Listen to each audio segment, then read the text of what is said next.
Good afternoon, and thank you for joining us for the Holocaust Center for Humanities Lunch and Learn program. I'm Alana Cohn-Kennedy, the Chief Operating Officer at the Holocaust Center.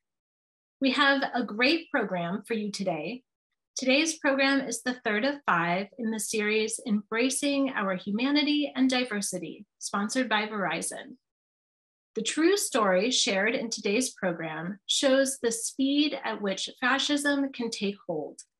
It shows how quickly individuals can become wrapped up in it, whether due to power and opportunity or apathy. Whatever the reason, today's story serves as a warning to all of us. Lunch and Learn friends, we know that you are tuning into this program because you want to learn, you want to respond, and you are here because, like us, you believe that it all makes a difference. As a Jewish person, I think I am not alone when I tell you that I have an unsettling feeling, the kind of feeling that I can't necessarily pinpoint, but it makes my hairs stand on end and it puts me on edge. The rise in anti-Semitism here in our backyard and globally is real. What makes me the most uncomfortable is how I see it becoming normalized, just part of our everyday fabric, often couched in language and actions that are new to me, but recall an age-old stereotype, bias, and suspicion against Jewish people. Author and scholar Alexandra Zapruder pointedly wrote just yesterday, PSA, here's what doesn't happen with anti-Semitism. It doesn't go away, ever. It might seem dormant. It might get less play or public attention than other forms of racism, discrimination, or bigotry. It might seem less urgent or obvious than other things happening around you, but people who are paying attention can see that it is on the rise in America. Being a Jew is getting to be more dangerous. That's a fact. Statistics and research are readily available on this. So your Jewish friends really need to know if you are an ally right now. We want to believe you are, but we won't know if you don't say. So speak up. Whether this is your first time tuning into a Lunch and Learn program or your 90th time, thank you. We love making these programs for you, and we have so much more to come. To those of you listening today, please consider joining us in just 1 week on November 8th at our Voices for Humanity fundraiser event and help us to continue this work. You can still register to attend virtually. There's a link in the chat for more information and to register. We would love to see you there and are grateful for all of the support. Now at the Holocaust Center, we are featuring a temporary exhibit highlighting the remarkable stories of Muslim Albanians in Albania who risked their lives to defy the Nazis and protect their Jewish population and Jewish refugees. One Muslim Albanian featured in the exhibit said, quote, I have always been a devout Muslim. During the years of communism, all the institutions of God were closed, but not the heart. I did nothing special. All Jews are our brothers. The exhibit is on display now through December 11th. You can see it at the Holocaust Center in downtown Seattle on Sundays. The exhibit is sponsored by the American Society of Yad Vashem. You can plan your visit to the Holocaust Center. There's a link in the chat, and come and see the exhibit. The month of November is American Indian Heritage Month, and I'd like to acknowledge that the Holocaust Center for Humanity, located in downtown Seattle, sits on the traditional land of the Coast Salish peoples. The Coast Salish are a large, loose grouping of many nations with numerous distinct cultures and languages. The Coast Salish territory spans British Columbia, Washington, and Oregon. We honor the Coast Salish people who came before us on this land and who remain leaders and activists within our communities. Now, I want to shift gears, and I want you to take a moment to think back to your high school experience. Was there a teacher or a class that really stood out to you? For Mark Hancock, it was his high school history class in 1967 in Palo Alto, California.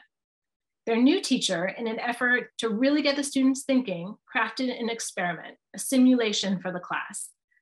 The students didn't know it was coming, and no one could have guessed the speed and force with which it took hold. This experience would become history and would be made famous in the 1981 novel entitled The Wave. The book is included in our list of recommended materials for students learning about the Holocaust. While it's not directly about the Holocaust, as it took place in 1967, it's a powerful launching point for discussion. With us today is Mark Hancock. I had the opportunity to meet Mark over 10 years ago when he attended one of the Holocaust Center's programs. Mark is an insatiable learner. He has attended every teacher workshop and has remained full of curiosity and questions. Today, Mark speaks in schools globally to share and examine the story of the wave and its lessons. Mark is associate producer for 2 award-winning documentaries about the wave entitled Lesson Plan and The Invisible Line. Mark is a graduate of the Yad Vashem International Seminar for Educators and has spoken in the media and at film festivals and theater productions in several countries. He is currently a PhD candidate in Holocaust and Genocide Studies at Gratz College and is focusing on the rise of extremism. He also holds a master's in nonprofit leadership from Seattle University, and you can learn a lot more about Mark at his website, which is markhancock.com. We will have time for Q&A at the end of the program, so please add your questions to the Q&A feature at the bottom of your screen on Zoom. Mark, we are so thrilled to have you here with us today to share the story from your firsthand experiences and to learn more about the lessons that we can learn from it. I'll turn it over to you. Thank you very much, Alana. It's an honor to be able to share this story with you all today. The Holocaust Center for Humanity in Seattle does incredible and important work, especially now in these chaotic times. And thank you to you, Alana, specifically, as over the past 15 years, you've helped me better understand and explain this experience we'll talk about today. There are 4 widely known social experiments: the Milgram experiment, the Stanford Prison experiment, Blue Eyes, Brown Eyes, and the Wave. Milgram did his experiment at Yale with electric shock right after the Eichmann trial. Stanford Prison experiment was done by Dr. Zimbardo in 1971 at Stanford. Blue Eyes, Brown Eyes was done by Jane Elliott in Riceville, Iowa, the day after Martin Luther King was killed in 1968. And the Wave happened in my high school in spring of 1967. As Alana said, I was a student in the original Wave class in 67. Some of you may know the Wave story already or not. Over the decades, there have been many versions of it, from the documentary films to fictional versions, which are interpreted in a variety of ways. Today, I will present a condensed version of our documentary film titled Lesson Plan, highlighting what I saw and experienced in the class. Lesson Plan is widely available on online streaming services, and we'll talk about that later.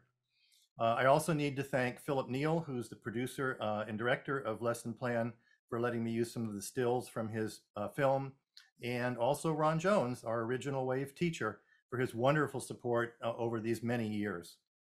We'll go to the first slide.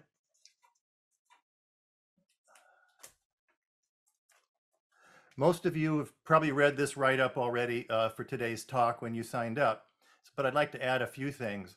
The Wave seems simple, yet it is complex when you take the time to examine the issues, both how it rolled out and the issues that it raises after you think about that.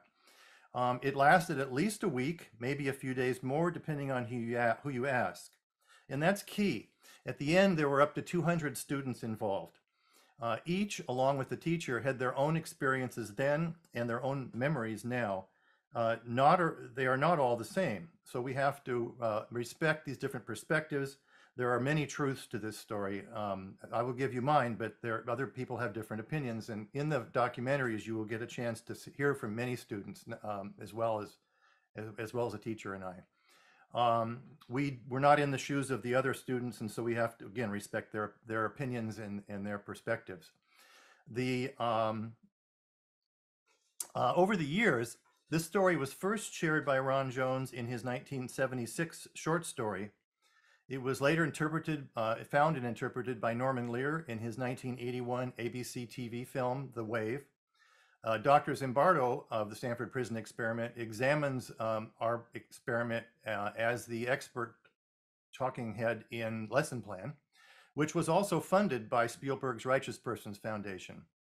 I'll outline more on the chronology of these events at the end of the talk. We're honored that so many people have valued our story and find it useful still today. So next slide.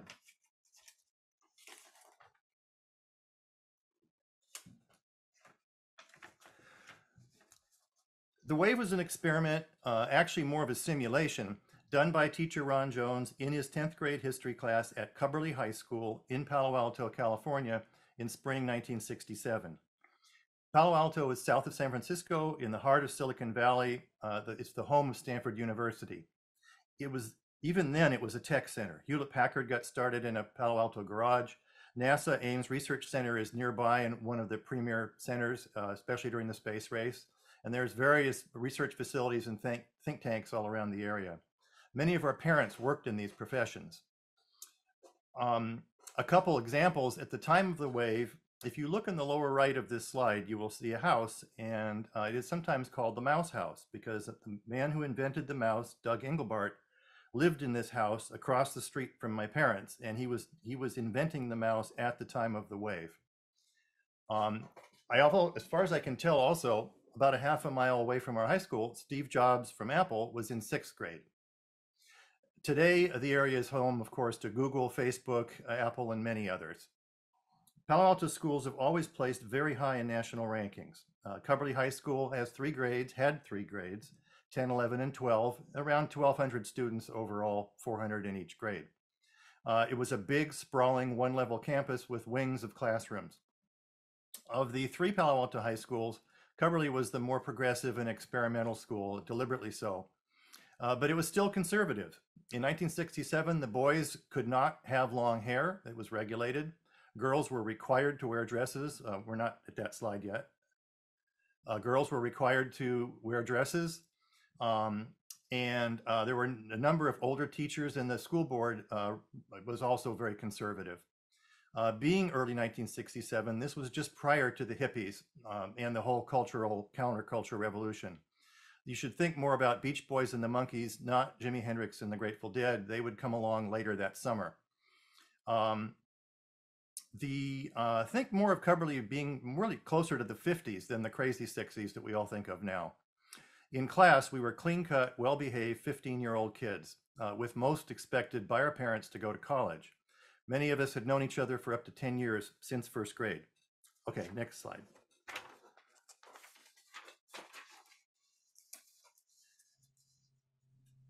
Ron Jones was young. He was 26. It was his first year teaching. He had just finished his master's in education at Stanford. He was energetic. He was exciting. He was positive. He was fun. He was creative, and he was supportive of his students. He was the most popular teacher in school. He was almost, he felt like he was almost our age. All the kids wanted to be in his classes. One of those people. He was one of those people who gave you his full attention. He would look you right in the eye and make you feel good in his presence. He still is that way. He's also still fun and creative and supportive.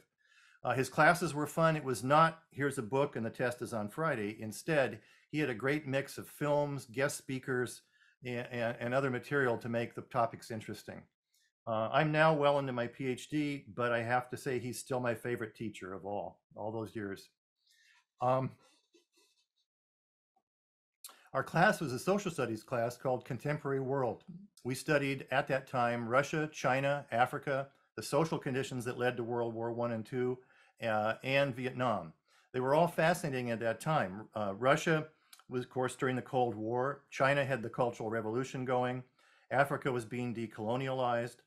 We were only 20 years out of World War II at that point. And of course, the Vietnam War was on all the headlines and the news every day, every night at that time. We had brothers and fathers over there and sisters and mothers. And at the time of the wave, 1,000 US soldiers were dying each month. So it was the topic of the day. In a couple of examples of Jones's teaching that were fun, during the China lesson, he brought in a music teacher from our school, and we heard Chinese music for the hour.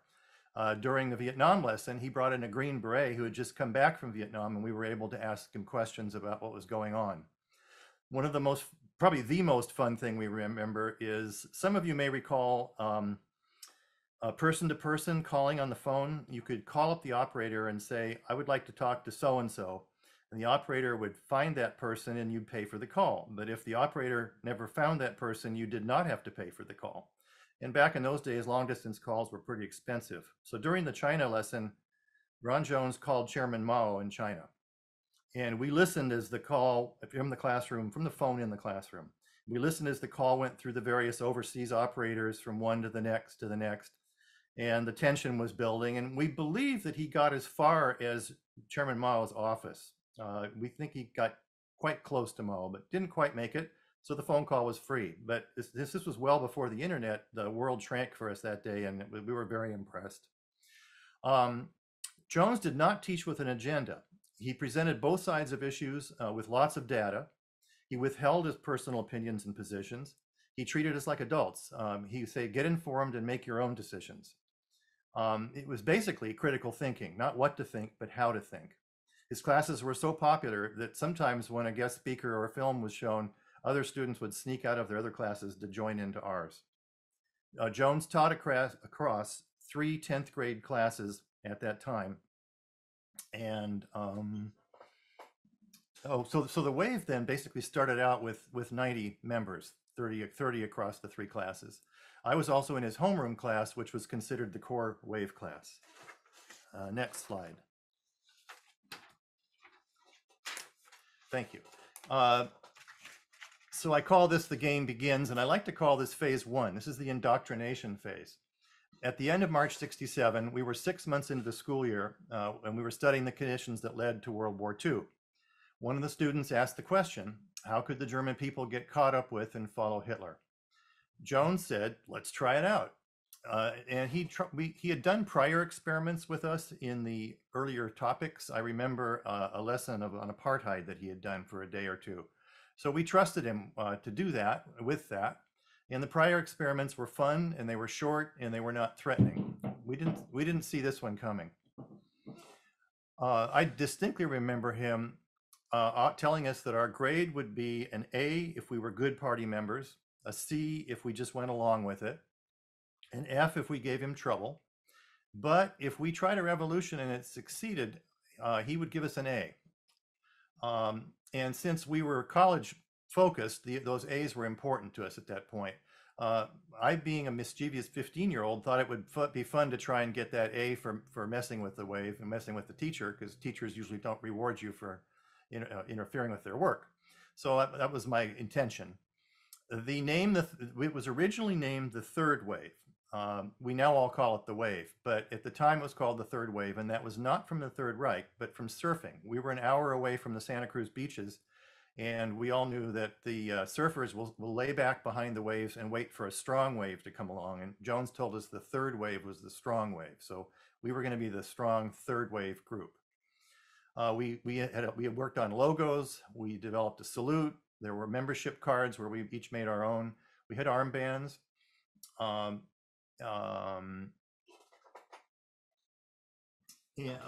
Sorry, we had armbands. Then the rules began.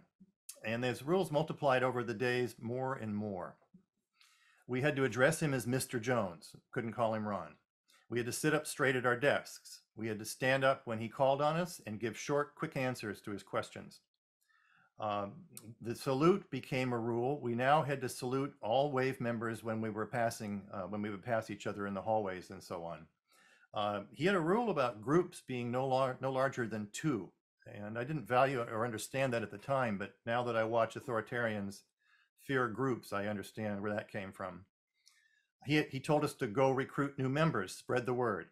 Then the rules were to be applied 24/7, away from school and at home. So it was no longer just a little hour each day. It was now something we had to live with 24/7. As it got more strident, compliance was required. He did not tolerate dissent. He did not tolerate difficult questions about what was going on. Jones made sure we knew that there were at least 3 members in our class, in each class, who were secret police, and their job was to make sure we followed the rules. The wave could be seen and heard all around school. There were banners, there was saluting in hallways, announcements, there was a recruiting table outside the classroom. The initial focus, I think, was a little vague. It was, we're going to make a better world. But the main three slogans were impactful, and we chanted them many times: strength through discipline, strength through community, and strength through action. This is also a way for other students in the school to hang out with Jones who couldn't get in our classes. He stressed that the group was more important than the individual.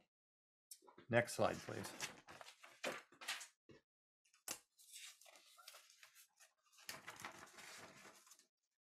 In the mornings, as this progressed, Jones would say that he heard from his secret police and there would be trials for the rule breakers. He would call out somebody by name. They would say, "Yes, Mr. Jones," and stand up by their desk. He said he heard from his secret police that they had broken a particular rule. What did they have to say about that?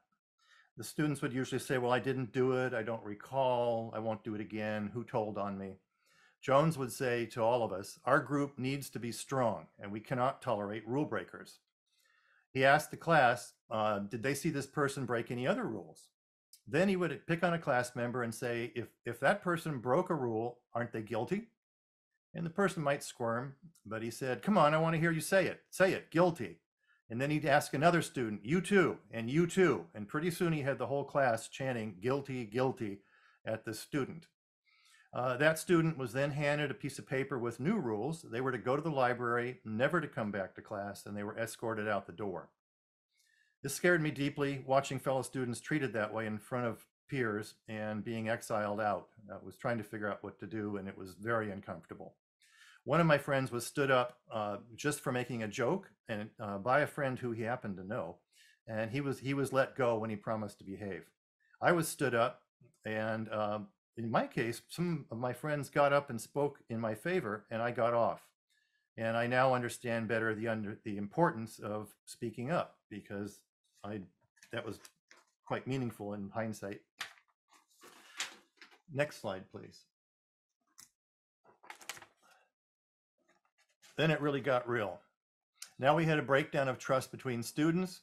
We had long-term friendships broke down, even between the best of friends. With no dissent and the trials happening, there was a lack of communication and a lack of getting good information. You had to rely on rumors, and there was no way to really confirm them. It got more and more confusing. There was change every day. Jones said good things, we're going to do a better world, but he did bad things. He took on bodyguards, especially from his seniors class. He had a civics class, and out of there he drew some senior boys as bodyguards. They were older than us. We did not know them, and a few of them were toughs. I remember him in the hallway as we were going between classes, 1,200 students mixing around. And he would pass through with 2 guards in front of him, 2 guards behind him, and everybody is saluting. And he's saluting us, and we're saluting him and the guards. And he just went through this stream of students like that, like a machine. Then came the twist, which I would call phase 2, when it got real. He had been smiling up to them like we knew him from before. But one day he closed the door, pulled the curtains, and said, "This is real. It's not a game. You are the youth movement of a new third political party in the United States. There are 1,025 other high schools in the US doing this right now. There's an existing national political leader who will soon," I remember the phrase because I'd never heard it before, "go out on a limb and cut it off and declare themselves as the head of our new political party. And we would take over the country and we would get out of the Vietnam War." There was no way to fact check him because this is well before the internet, and there was a tendency to trust him, although of course you really weren't too sure what was going on. Jones stopped smiling at that point, and he never smiled again until it was over, and that was very unnerving. He became the cold, demanding dictator. There was a certain attraction getting out of Vietnam, but the behavior that went with it was very disturbing. Next slide, please. So what to do? There were a variety of responses by the students, seemingly much enthusiasm. There was recruiting and saluting and banners, and everything was off and running now that it was real. If somebody had doubts, they could not show it. It was hard to know who to trust, what anybody really felt, pro or con. The rumors continued. I remember a rumor that the principal of the school had been seen giving the wave salute.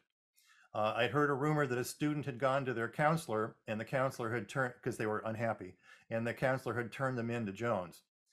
We thought we heard about maybe a parents group that was going to come against it. There was shunning of students. There were scuffles and fights between students. Maybe somebody wasn't following along or made a joke about it. I didn't see the fights, but I heard about it in lesson plan. We have somebody who discusses that. There was little open resistance. The main resistance was one morning, again, this was our homeroom. So one morning, Jones opened the door and we went into the classroom, and it had been trashed the night before, vandalized. And there was graffiti on the wall. The wave posters were taken down. You'll see here, this is actually a picture of one of the graffiti posters, and it was done by Sherry. Sherry tells her story in our film lesson plan. She signed her paper, her graffiti, as the Breakers. So we all assumed that that was a movement or resistance group of some sort. And I would love to have found it, but I had no idea how to find this secret resistance group. There were rumors about who the Breakers might have been. It turns out, Sherry will tell you, it was just her, with her parents supporting her and the janitor who let her in that night. I became obsessed with trying to find out if the wave was really real or not, if there really was a third party or not. And I kept looking for clues, trying to figure it out. So I watched and I waited and I watched and I waited each day, assuming that I would eventually figure it out and that I would eventually, from that, know what to do. Next slide. So rally day came, and those of you who know the story know about the big rally. This was the day that our big new leader would announce the new third political party. Jones was not in the classroom that morning, so we were all alone. The students took it upon themselves to make banners and prepare for the meeting. I was frustrated because I hadn't really done much about it at all, but I still went to the rally and I went into the room to find out, was it real or not? Jones had painted himself in a corner and I was going to finally get my answer. I did have a sense of being trapped. This is a room you can see by the lower right. In the fictional versions, it's a large auditorium, but actually that's the room you're looking at right there. And that room is still there today. I was at the door last week when I was in California. And the seating capacity for that room says 125 to this day, but we estimate we had as many as 200 students in there. So it was hot and stuffy. It was lunchtime, crowded. There were 4 doors in that room, one in the back left that you're looking at, one on the front left, and then 2 on either side behind this picture. Jones had bodyguards on each of the doors. He was down in front, of course. And so we all came in, sat down. By this time, we were pretty well disciplined because we'd been at this for several days. And he opened up the rally. And when it came time for the national leader, he had a television. Back then, an audiovisual cart. I'm sure the TV was very large, probably 19 inches back in those days. And he said, it's time for our national leader. And he dimmed the lights, turned on the television, and we saw snow. And the 1981 Lear movie's pretty good at recreating this experience. So we saw snow, and you're sitting there at attention, not hardly even looking to either side anymore. And there's snow, and there's more snow, and you start thinking about it, and you say, well, maybe the national leader's not ready. Maybe the connection's bad. There's more snow. And you think, well, maybe it's not real after all. So what's going to happen next? And there's more snow. And at that point, I panicked. I couldn't take it anymore. I'd had enough. And I got up and I ran out the back door on the back left there. Oh, prior to that, I have to mention, I looked around the room and the guards were gone and Jones was gone. So we were in there alone. At that point, I really panicked, ran out the back door. A few other students did too. I probably followed one of them. I doubt that I had the guts to be first, but I got out of there. I just couldn't take it anymore. For the students who remained, Jones did come back, very much like the 81 movie, and turned lights on and said, no, there is no wave, it's not real, but if you had continued with this, here's who your leader would have been. And he rolled a movie, and it was black and white film of Hitler screaming at the students. Next slide, please. So that's how it ended. The next day, we had one class period with him to sort of review what happened, our feelings. We asked him a few questions and he asked us some, but that was it. It was a 1-hour decompression. And the next day, right after that, we started the final topic of the year, which was the Vietnam War, which was truly life-threatening. There were no psychiatrists, no lawyers, and no angry parents. This was the 60s. Uh, Jones had a 3-year contract with the school district, ours being the first year. So when his third year came around, we were seniors, and the school district decided not to renew his contract, which also meant that he would not get tenure. If they would have kept him, he would have had tenure. He, as you can tell, he was young and creative, so a lot of the older teachers and administrators considered him disruptive. He was sort of an upstart teacher from their point of view. And obviously the topics he was teaching were controversial, and some of the student groups that he was an advisor to were controversial. So they were going to boot him out at the end of our senior year. Students came to bat for him. Over 2/3 of the school, over 2/3 of those 1,200 kids signed a petition asking that he be kept. These were students from the left and the right, because you'll recall he didn't tell us his opinions and he let us form our own thoughts. So he had support across the board. Parents stood up for him. We all wrote letters. We had a heated school board meeting where we all gave impassioned speeches, our passionate speeches. And we also marched to that school board, because in the 60s you marched. And of course now finally people are doing that again. I'm glad to see people back on the streets. So after that happened, after a few years after that, Jones went back to San Francisco, where he still lives, and taught at a center for disabled folks for 30 years. And he's a wonderful guy, and did a great job there. We students met every 10 years at our high school reunions, the normal high school reunions, and the WAVE students would go off in the corner and share news, what was going on, what we'd heard about it. Before the rise of the internet in 1995, we had no idea about the spread of this story and what had happened with it. And so that became a big surprise. You'd find the occasional VHS tape or the Norman Lear film would be shown on TV again, but we didn't know all the things that were going on with it. In 2004, Phil Neal and I finally got to work on the documentary lesson plan, and we did consult with Alana, I remember, at the very beginning, and a couple of the speakers from the center who helped guide our thoughts on how to present this story. Next slide, please. This is the chronology of what has happened with this story. You'll see in 67 is when it happened. In 76, you had Jones wrote a short story that put it on the map, and Stuart Brand, who's a futurist and was a publisher back then, put it in his Whole Earth magazine ultimately, and then the Whole Earth catalog, which people in my generation will remember well. In 81, Norman Lear found the short story and made the TV movie The Wave. It was on ABC. It got an Emmy.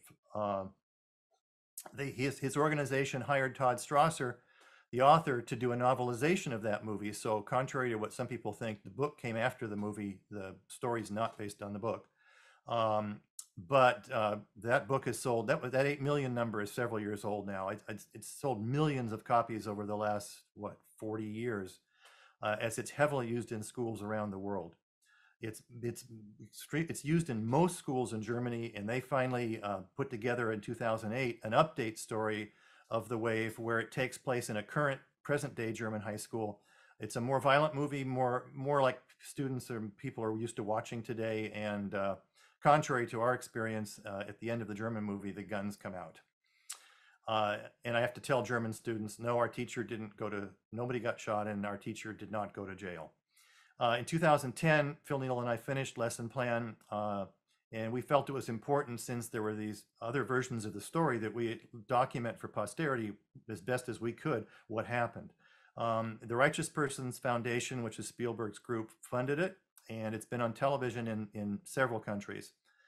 In 2019, the History Channel in Germany did another documentary, a newer version, and it has 7 students interviewed and Jones, and is extremely well done. We were honored to work with Emanuel Rothstein, the producer and director of that.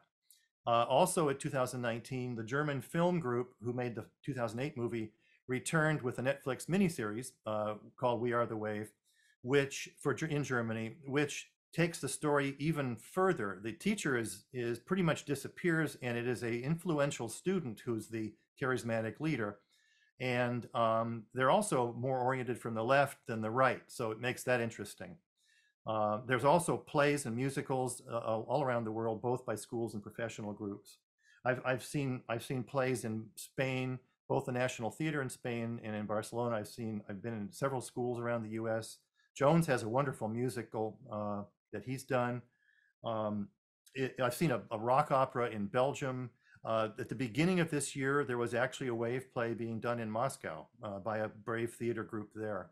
It comes up during Chavez's rule in Venezuela. The University of Caracas did a wave play, so it pops up in a whole variety of places. And let's see, how are we doing? Let's go to the next slide. This will give you an idea of the spread of the story. These are mostly book covers and a couple posters. There are many more than these, but when I show this in classrooms, you'll see on here De Golf at the top there. In the center is Norway. To the right is Spain. To the right of that is Jones's musical. Lower right is Lesson Plan's poster. To the left of that is in Hebrew. I've seen this book for sale at Yad Vashem in their bookstore. To the left of that, there's a Japanese version of it. And to the left of that with the three people is the current version, which you can often find in Barnes & Noble bookstores. And of course, it's also, of course, Amazon and elsewhere. Oh, the next one to the left of that, the sort of spooky one, that's a graphic novel. And I've seen it in German and in Spanish, but I've never seen it in English. And I think it's badly needed at this time. One thing about the current book, the Wave, it's a small young adult book, so you can probably read it in an hour. And if you've seen the movie, then you've pretty much, the book and the movie are almost identical. Next slide. This is the poster for the German 2008 film, and as you can see, it's in at least a dozen languages there. It's all around the world. It's quite popular. In the bottom left, you'll see Chinese, and to the right of that, you'll see it in Russian. It's everywhere. I've gone online, and within an hour, I can find it in 20 or 30 countries and referenced in one way or another. Let's see. We've discussed that. Okay, next slide. This is an older picture of where the website hits came from on my FAQ website, which I'll have at the end, called thewavehome.com. But it gives you an idea of where this story pops up. It's especially popular in Europe. It's very popular in Israel. I've been to Israel 3 times supporting theater productions there and studying at Yad Vashem. All over Europe. But you'll see Australia and New Zealand have it. Lesson Plan has been screened on television down there. We're surprised by the larger dots in China, and we'd love to know more about that. South America, which of course has a history of dictatorships, it's a popular story down there. And then there's so much of the dots over the U.S., but surprisingly, we can't really track that. We only hear from the teachers occasionally. We hear more from European teachers, but we know from this that it's all around the U.S. in one way or another. And again, there's a variety of ways that it can be used in classrooms, depending on which versions the teachers choose and how much time they choose to spend on it. What's fun is because of all this, we get emails from kids saying, please help me with my homework. So I've received a photograph of a wave cake made by a girl in Colombia. We had a boy from China send an email, and I asked, how did you learn about it? Did you study it in school, see the movie or the internet? And he says, oh no, we saw it on the internet. We talk about it privately.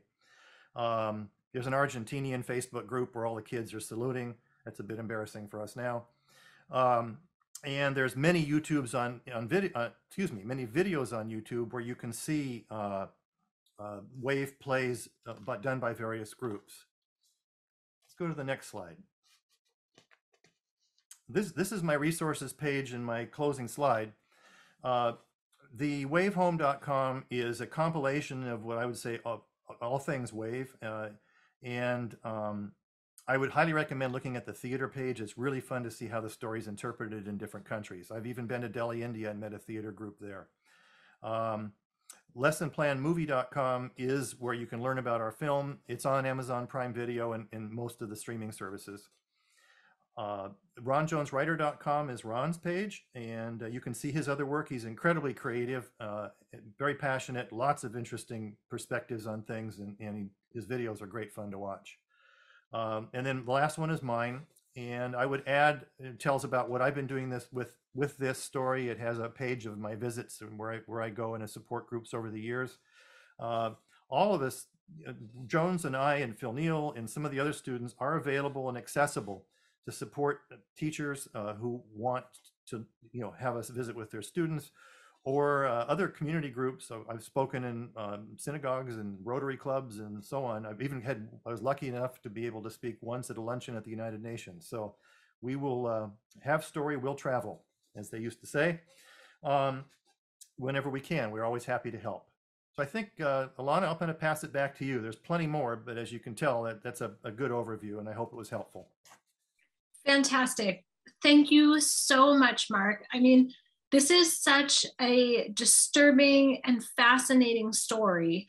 So we have some questions from audience members, which I'll just dive right in and start here. The first one comes from Deanna, and they ask, "This experience is fascinating. Thank you for your presentation. Were there students that refused to participate?" And you touched on that, but will you tell us a little bit more about those students and what they experienced? We're still learning more about this story. One of the challenges with this story is that we have no class log of who the students were. So we're totally dependent on students coming forward and saying, "I was in this class and I'd like to share my story." We have friends who were in the class who have said, "Great job on lesson plan, but I don't want to be in it." We've had other students who said, "You can keep me informed, but I don't want to go. I don't really want to be in the public discussion." We've even had a couple students who say they were not in the class, but in at least one case, I can prove that he was. So you just don't know. I know some other students' stories, but unless they bring them forward, I can't share them. So Sherry is by far our best example of resistance. She not only trashed the room, she also put up banners around the school against it. So I highly recommend watching her talk about it in lesson plan. In lesson plan, you'll also see one of my best friends in class, Alyssa, and Alyssa got up in that classroom the morning of the rally and said, "Don't go." And one other girl stayed behind with her while all the rest of us did go. And Jones and I have talked about that. And Sherry's my hero because of all the things that she did, and especially the impact that the vandalizing in the room had. But Jones reminded me that Alyssa took personal risk when she stood up and said, "Don't go," because the guards and the secret police were all over her for that. Because we didn't know that was the last day. We thought that was the next round to the next level. So nobody knew that was the last day. So Alyssa really took risk when she did that. Those are probably our best two examples at this point. I'm hoping that we can develop out from that. But it was, like I said, it was so tightly run that you really couldn't find out what anybody was thinking. And in lesson plan, you'll see one person say, "Oh, I thought it was a game all along. It was no big deal for me." You'll see others, like us, who were, it was very memorable and it stayed with us for the rest of our lives. Someone else who said, "Well, I just went along with it." Someone else who said, I'm not very impressed by it." So there's a variety of opinions, and we did our best in lesson plan to represent that, because we may be passionate about our version of the story, but there's others. Well, I think you mentioned, and I know I've heard you mention this before, but it's worth reiterating that this was a school classroom. And as high school students, you're thinking, well, this is my teacher telling me to do this, and I want to get an A, and this is the class assignment, and here's what I'm supposed to do. So it's like you're put in a tough situation from the beginning on how to respond and the options that are available to you. Yeah, and Alana, I think that's a quick opening for our discussion earlier about why teachers should not do simulations. And I'll just hit the points briefly so there's time for more questions. But simulations in a classroom, especially whether it's a simulation about the Holocaust or a simulation about slavery, as we all see in the news, every once in a while, a teacher will try it and it'll go bad and make the news. These simulations generally trivialize the topic. These topics are not a game. They are disrespectful to the victims, the survivors, and their families. They do not teach the students these topics in depth. They don't get a full understanding, and they may think they know more than they do. In these experiments, there's always perpetrators and victims. And as you just alluded to, the teacher's supposed to be your friend in a classroom. The class is supposed to be a safe space. And the teacher's not supposed to send you home crying. And kids can be traumatized by this and remember it for the rest of their life. So simulations are not a good idea. And those are some of the reasons why. So Thanks, it's Mark. embarrassing to say, watch what we did, but don't do it. But and again, I think we came away with a taste of fascism and a taste of authoritarianism, but it's a much more nuanced topic and takes a lot of time to fully understand how it takes hold and gets going. So Mark, there's another question here from David, and he's not the only one who has this question, but I'll read his. Yeah. And he asks, how would you apply the lessons of the wave to the current rise of fascist-oriented movements in the country today? And there was another question, which was, how can we learn from this, or how can we turn the tide on this? No pun intended with the tide. And that's where we're honored that people, as you said at the beginning, use this story as a sort of catalyst for discussion. I think it comes back, of course, to critical thinking, and I think that's one of the most important things. When I'm in a classroom, if I can teach a couple more kids critical thinking, I feel like the time has been spent well. One of the things that has impressed me about this is that it was gradual, and if we watch what goes on in the world around us now, it's gradual. The other thing is that we'd had Jones for 6 months already, so we trusted him and we thought we knew him, and then he took us to a dark place. It's as I like to say, and I did in the closing slide, be careful who you follow because you never know where they're going to lead you. And so there's a lot of other things you can talk about, but those are some of the ones that come to mind. So we not only have to talk about this in our society and in our schools and in the news and all, but we do have to act on it. You cannot take democracy for granted. You can't take our freedoms for granted. In Spain, we had a professor during a panel discussion tell us that democracies are young, democracies are fragile, and democracies are new, and they're very much at risk, and they're rare. That was the other one. And if those of you who know about it go to Freedom House and you look at their map of freedom, there are not very many democracies in the world. We're very fortunate to be in the one we're in. It may not be perfect, but it's better than almost 2/3 of the planet don't live in democracies. So that's something to think about. It's real special what we've got. We've got to really work hard to make it better and save it. So Mark, another question comes from Ailey, and I'm sorry if I'm mispronouncing your name, but they ask, do you know if there was any negative impact to participants in the experiment as they grew up, or has the feedback been mostly that it was a positive learning experience? It's both. I saw a Facebook post one time under a wave discussion where somebody said, I had a cousin in that class and they were traumatized. So I cannot tell you with confidence that we all walked away from it, happy.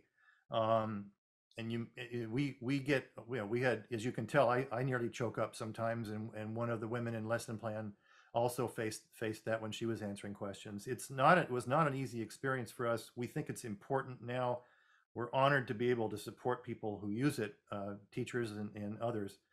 But no, I think that may be why some of the students don't want to talk about it. Or have remained away from it. So it's everybody's different, and I think you can probably expect, like in any group of people, a full range of reactions from one extreme to the other. So B asks an interesting question, and she says, do you think right-wing groups in the US could be using the wave as a tool for their own causes? That reminds me of there's two fun things about this story. The right always points to the left, and the left always points to the right. So they always say, look at the wave, that's those guys. And so it's somewhat entertaining sometimes to watch what people have done with it. But yeah, both sides can find value in it. I got an email from a woman who said, I'm so glad to hear about the wave. Now I know that all these COVID restrictions are fascist. So you just never know how someone's going to interpret it. The other thing is you'll try and explain it to someone and they'll say, well, that's just a children's story. Adults would never do that. So those are a couple of things that we hear sometimes. Mark, there's a couple questions about what the decompression was like Yeah. after you experienced this. And one specifically says, how long did it take to decompress? That's from Debbie. Um, well, it's with you every day. What's fun, they talk about triggering now. I would just say it prompts, when things happen and I read things in the news, it comes back. But we were, like as I said in the presentation, we were given 1 hour the next day to talk it out, and that was it. Um, I think again, it depends on the student. Some students felt it was fine and it was a good lesson. For me, I walked once I understood what happened. I thought it was a fantastic lesson. He was a brilliant teacher, and I was fine and ready to go move on. But there are there are other students who probably did not feel that way and were not happy about having gone through that. So again, I'm not in their shoes and I can't speak for them, but I'm sure they're there. It's across the board. Um, I can tell you this, that uh, when we graduated from high school again, when he was doing his tenure fight, and we were trying to help have him be retained by the school district. The wave came up to some extent, but again, he only did it to our class in our 10th grade class, because the following year when he tried to do another experiment like it, the students all said, "Oh no, we're not going for that, Mr. Jones. We heard what you did to those kids last year." So when we were seniors, it came back to some extent when we were fighting for his tenure. But I guess that's the best way I can answer that question. Mm-hmm. There's a question here from Marcy, and you talked a little bit about this, but she writes, this is so powerful. It shows how doctrination and propaganda can be so easy and simple, especially when targeted towards young people. So how did the students reference all of this to their 1967 world of social upheaval, the Vietnam War, US history, etc.? Did they actually connect the dots? Um, I don't. As I said before, in March of '67, none of that had happened yet. At least to us innocent Palo Alto kids. Um, the whole hippie counter revolution counterculture movement began that summer, which everybody calls the Summer of Love, in San Francisco, not far from us. But we were not hippies in spring of '67, and we were still listening, like I said, to the Beach Boys or the Monkees. And it was only that summer when the Beatles switched over to Sergeant Pepper, and the Grateful Dead came down from San Francisco, and Jimi Hendrix showed up, and everything changed. So I may not be answering the question. Personally, I grew up in an activist family. It's a long story, but there's generations of activism in my family. So I worked on political campaigns starting at age 13. And by this time, I was 2 years, beyond that, and Vietnam was happening, and I was a couple of years from being subject to the draft, so I was paying close attention. Um, Alana, I'm not sure how else to answer that. Yeah, no, I think that's great. I think that's great. It is complicated because on one Yeah. hand, you want to get behind, strident activist people that you believe in, but on the other hand, when they cross lines and their activism becomes more important than other human beings, that's a whole different ballgame. And Mhm. so we were certainly strident against the Vietnam War. San Francisco was a hotbed of that opposition, and we were all part of it. In fact, the weekend after the wave, many of us were in one of the largest demonstrations up to that point in the U.S. in San Francisco. San Francisco had up to 100,000, and New York, I think, had up to 200,000 against the war. So we were right back at it the week after, but just in a different topic. So Mark, I have one last question for you here. Mm-hmm. And it comes from Thomas, and he writes, what is the one idea you would like for teachers to share from your experiences in life? I just ordered the book on eBay for $3.88 with free shipping. There you go. Make sure you watch the movie, because the '81 movie, because it'll save you a little time too. But it's also fun to watch it reenacted. But don't miss lesson plan, because you get to hear from several students and the teacher and Dr. Zimbardo. I think with teachers, the main thing is critical thinking. I want students to not be in today's mode where everything is quick and fast and disposable. You've got to spend some time learning about context and background. And if you're going to make decisions or follow leaders, you really need to understand what you're getting into. It's the old phrase of look before you leap. And for me, that's you know, all of this is important, but for me, the bottom line is we need citizens, students and citizens thereafter who pay attention and have a sense of curiosity and want to know what's going on around them, and don't just take it all for granted, and don't believe everything they hear without looking into it. Mark, I think your presentation is so timely, and I think there's a good reason that this story has stuck around for so many decades and has intrigued multiple generations of people, you know, that we're still curious about it and still asking questions about it. I thank you so much for sharing your experience with us and being so curious and willing to be so open about it. I thank you, and I'm honored to participate. You do such amazing work there, Alana, and I'm really proud to support you in this way too. So I still learn from it even now. I've got a dissertation to write on the PhD, and you can imagine what the topic is. It's the rise of extremism as seen through this story. So I've got to generate a whole lot of thought in a couple hundred pages. So I've got more work to do on figuring this thing out, and you never quite figure it out. Well, Mark, we'll have to have you back so that you can share what you learned with us. Yeah, I hope we can do it in person too. Thank you. Yeah, that would be great. Thank you so much, Mark. Take care. So I highly recommend to everyone you check out the film lesson plan, which Mark referenced, and you can find it on Netflix and elsewhere. Thank you to all of you. It's not on Netflix. Oh, it's not on Netflix. No, we wish it was, but it's on Amazon Prime Video and iTunes and Google, Google, YouTube, and so on. You can find it. You can find it. Great. Not on Netflix though. No, unfortunately not. and there's more, but yeah, not on Netflix. That was one of our goals, but we were unsuccessful, at least up to this point. Okay, good. We'll make sure we'll send out a link to it too, so that people can find it. Yeah, the reference page will help. The links are on the lessonplanmovie.com. On the watch page has the links. Awesome. Okay, that's great. Thank you, Mark. Thank you, Alana. Thank you so much. Thank you also to everyone for joining today's program. One of the biggest compliments you can give us is to share this program with a friend, colleague, or family member. You can send them a link to the program or invite them to join live on a Tuesday, or share it on your Facebook, Instagram, or LinkedIn pages and tag the Holocaust Center, because this helps other people to find our programs as well. This program was recorded, so you will find it on our website starting tomorrow.